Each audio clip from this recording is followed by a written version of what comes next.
खाने की वजह से 3 लड़कियों की तबीयत खराब हो गई, जिसके बाद से बाकी की लड़कियों ने काफ़ी ज़्यादा विरोध प्रदर्शन आदि किया तो प्रकोष्ठ समझाने के लिए पहुँचे।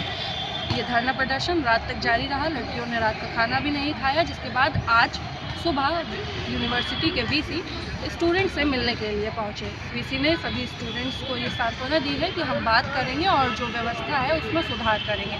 हालांकि स्टूडेंट्स से जब हमने बात की तो उनका कहना है कि प्रकोष्ठ बहुत ही ज़्यादा कमेंट्स करती हैं उनके कैरेक्टर को लेकर, अगर वो बाहर जाती हैं उन पर भी रोक टोक लगाती है। इसके साथ ही खाने की जो क्वालिटी है वो भी बहुत ज़्यादा ख़राब है। हमने गर्ल्स से बात की और जाना कि उनकी क्या समस्याएं हैं। तो हुआ ये कि कल मेरी तबीयत खराब हुई और इनके मेस के खाने की वजह से हुई। इनके दाल में कुछ मिला हुआ था जिसकी वजह से मुझे उल्टियाँ हुई। उसके बाद मेरी प्रवोस्ट आके मुझसे कहती है कि तुम खुद क्यों नहीं चली गई। प्रवोस्ट पहले तो आई नहीं, आधे घंटे कौन है आपकी प्रवोस्ट? प्रवोस्ट नीतम सिंह मैम है।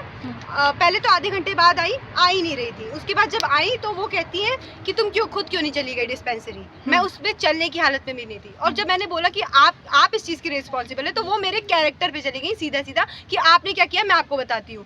उसके बाद जब मेरे लोकल गार्जियन आए तो वो उनके सामने मुकर गई, जबकि मेरे पास इस चीज़ की पूरी वीडियो है। हम सबने वीडियो शूट की थी। और यहाँ पे अथॉरिटी बिल्कुल रिस्पॉन्सिबल नहीं है कोई किसी भी चीज़ के लिए। हमें हमारा प्रपोज चेंज करवाना है। दूसरी चीज़, यहाँ पे मेस में हमें कोई इतना घटिया खाना मिलता है कि हर दिन एक बच्चे की तबीयत खराब होती है। आधे घंटे तक हम चिल्ला रहे थे और ये सब ऑफिस में बैठ के हंस रहे थे। और जब इन लोगों को दिखा कि हाँ वो बहुत बुरी हालत में हो रही है, जब उसके लोकल गार्जियन को फोन करना पड़ा हमें, तब वो लेके गई हैं वहाँ पे रात में। और उसके बाद भी वो अपना गा रही थी कि हाँ हम लेकर गए हैं। तो हमें ऐसी अथॉरिटी के साथ हम सर्वाइव नहीं कर सकते। 3 साल हमने सफर किया, इसके बाद अब हम सफर नहीं कर सकते। हमें हमारा प्रपोज चेंज करवाना है। बात खत्म।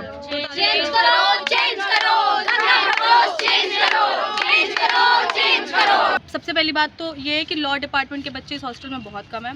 हमें बात बात पे धमकियाँ मिलती हैं कि अलॉटमेंट कैंसिल कर देंगे, हमें ग्रुप से निकाल दिया जाता है, ग्रुप बंद कर दिया जाता है, रीड रिसिप्ट ऑफ कर दिया जाता है कि मैम सुने ही नहीं हमारी बात।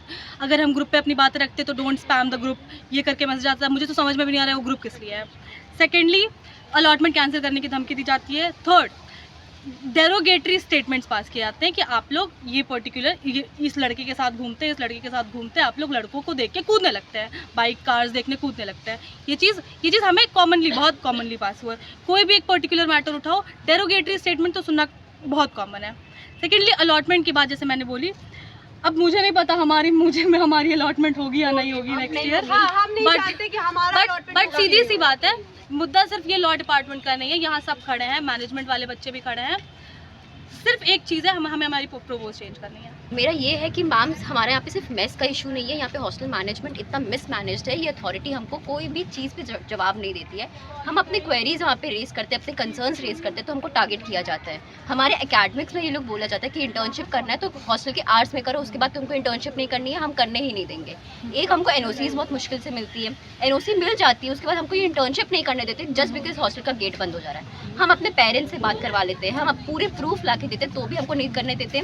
ऊपर से बोलते कि हम तुम्हारी रिस्पॉन्सिबिलिटी नहीं लेंगे। हम जेल में रह रहे हैं कि हॉस्टल में? हम अपने एकेडमिक्स को भी यहाँ पे रह के परस्यू नहीं कर सकते। वाईफाई हमको नहीं देते पढ़ने के लिए। मैक्सिमम एग्जाम्स आवर्स में हमारी वाईफाई कनेक्टिविटी बिल्कुल जीरो रहता है। और बोलते हैं सिर्फ एग्जाम में पढ़ते हो। हम लोग बोलते हैं मैम हमको वाईफाई प्लीज दे दीजिए, तो बोलते हैं ऐसा क्या डाउनलोड कर लेते हो कि वाईफाई खत्म हो जा रहा है हमारा। जब वाईफाई की बात होती है तो वो कहते हैं कॉमन हॉल में बैठ के पढ़ो। 200 लड़के कॉमन हॉल में बैठ के पढ़ पाएंगे? कॉमन हॉल में ऐसे कोई ठंड में बोला जाता है कि कॉमन हॉल में बैठ के पढ़ो। रूम में बैठने के लिए पढ़ना है कि हम कॉमन हॉल में जाके पढ़े, और सारे लड़के कॉमन हॉल में बैठ के पढ़ पाएंगे। और उसके बाद हम लोग अगर मैम से जवाब दे देते कि ma'am this are the issues, वो हमको टारगेट कर देती है, हर एक छोटी छोटी चीज़ पर टारगेट करती है।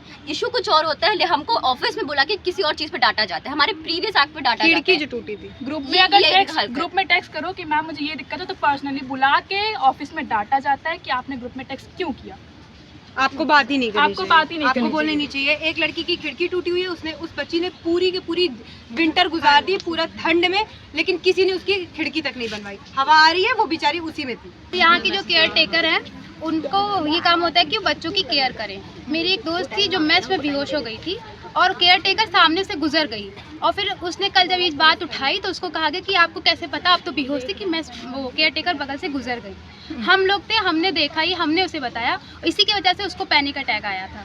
और फिर वो कह रही कि आपका काम था आपको इन्फॉर्म करना। हमने केयर टेकर ने देखा ये चीज़, और फिर केयर टेकर से जब ये मैंने पूछा तो कह रही हमारा तो काम था सिर्फ जहाँ वो जो हमारी वार्डन है उनको इन्फॉर्म करना। वार्डन को इन्फॉर्मेशन थी, वार्डन मीडिएटर है प्रोवोस्ट की और हमारे बीच की, उनकी रिस्पॉन्सिबिलिटी थी कि वो बताएं मैम को जाके कि ऐसा, उन्होंने ना वो एक बार भी देखने आई, ना प्रोवोस्ट ने एक बार जानने की कोशिश की कि क्या हुआ। बेहोश हुई हूँ तो मैम आके पहले नीचे खाना खा रही थी और उसके बाद वो फिर ऊपर आई हैं। मतलब मैं वहाँ पे बेहोश पड़ी थी, उनको कोई मतलब नहीं था। वो नीचे जाके पहले अपना खाना टेस्ट कर रही थी और टेस्ट कर रही थी कि हम सही है या नहीं सही है। यहाँ पे बच्चों की किसी को कोई फिक्र नहीं है, सब अपने आप को सही प्रूफ करने में लगे हुए हैं, किसी को कोई फर्क नहीं पड़ता है। यहाँ पे कमेंट्स मार रहे हैं कि तुम नाटक कर रहे हो, हम नाटक कर रहे हैं यहाँ पे, तो आप क्या कर रहे थे? फिर कोई जब हम बोलती है नाटक कि कर रहे मैम हम बीमार पड़े हैं और आप नीचे खाना खा रही थी, तो कहते हैं कि आप तो बीमार थी, आपको कैसे पता चला हम खाना खा रहे हैं? कल मैंने प्रोवोस्ट को बोलते हुए सुना था कि आई विल मेक श्योर कि कोई भी लॉ डिपार्टमेंट का बच्चा है पे अलॉट ना हो। उन्होंने मुझे बाकायदा बोला है कि let's meet soon, I have the proof, I have the screenshot, I can send you out.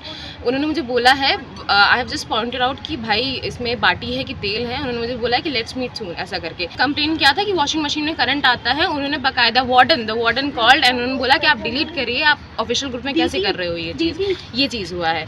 And यहाँ पे दे डोंट टेक एक्शंस, वो सिर्फ धमकाने आ जाते हैं, वो सिर्फ मेक श्योर करते हैं कि हम अपनी आवाज़ रेज ना करें। एंड जो रेस कर रहे हैं हमारे लिए उनको मेक श्योर कर रहे हैं कि नेक्स्ट टाइम वो हमारे लिए हो ही ना कि हमारे आवाज़ रेस करें। 2 स्टाफ्स रखे हैं ये हमारे अलॉटमेंट एंड हमारे फंक्शनिंग्स के लिए। वो हमारे घर कॉल करते हैं, बहुत बदतमीजी से बात करते हैं। आपको पता आपकी लड़की कहाँ जा रही है, आपको अच्छे से पता है कहाँ जा रही है, कितने बजे जा रही है। भाई हमारे पेरेंट्स ऐसे अगर बात करोगे तो पेरेंट्स कैसे ट्रस्ट करेंगे कि हम लोग यहाँ पे अच्छे से रख रहे हैं कि नहीं रख रहे हैं। ये बहुत डेरोगेटरी स्टेटमेंट पास करता है हमारे पेरेंट्स के रिगार्डिंग। मुझे यहाँ पे करंट लगा था यहाँ के वाटर कूलर से, और अगले दिन मेरा एग्ज़ाम था। मैंने कैसे अपना एग्ज़ाम पास किया? अगर मेरा एग्ज़ाम में कोई भी इशू होता है, कुछ हाथ मेरा काम नहीं कर रहा था, मैंने लिखा है, और अगर मेरा डिग्री ख़राब होती है, उस पर कुछ ऐसा आता है, तो क्या हॉस्टल रिस्पॉन्सिबिलिटी लेगा?